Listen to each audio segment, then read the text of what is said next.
After the shipping container fiasco, I thought the HOA might finally recognize the futility of their efforts to control my property. But, as always, Karen and her gang had another scheme up their sleeves. This time, it involved one of their so-called HOA cops, a self-appointed enforcer who fancied himself a lawman. His target? Me. It started one early morning, just as the sun painted the valley in soft gold. I was working near my barn, checking on the animals and preparing for a small delivery of supplies. Suddenly, I heard the roar of an engine, followed by the unmistakable sound of tires skidding across gravel. Out of the dust emerged the HOA cop, a smug grin on his face and a master key dangling from his hand, as if that single tool granted him authority over my property. He approached, waving the key as if it were a badge, and shouted something about unauthorized activity on HOA property. I raised an eyebrow. The audacity was almost impressive, but the key he brandished? Completely useless.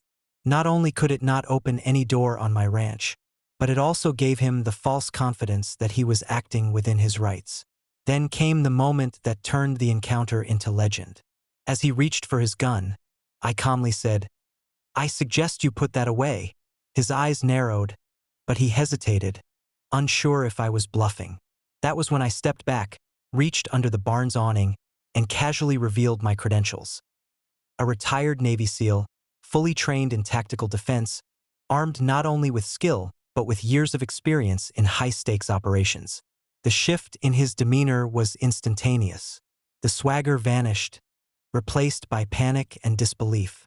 The key, the badge, the imagined authority, it all dissolved in the shadow of reality. I had trained for scenarios far more dangerous than a bureaucratic overreach, and it showed in the calm, controlled way I stood, ready but not aggressive. I spoke slowly, making sure every word landed.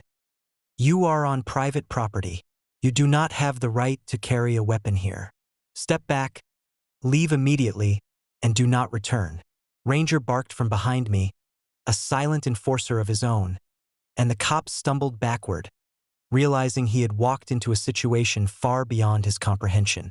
The aftermath was predictable. Karen, of course, called repeatedly, demanding explanations and trying to spin the incident as if I had overreacted.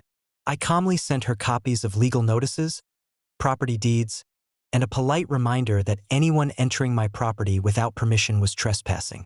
She was left fuming, powerless, and utterly humiliated, her self-assured enforcer now thoroughly exposed.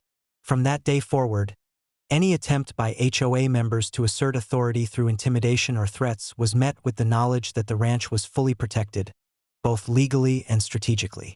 Ranger and I continued our patrols, ensuring that the property remained secure.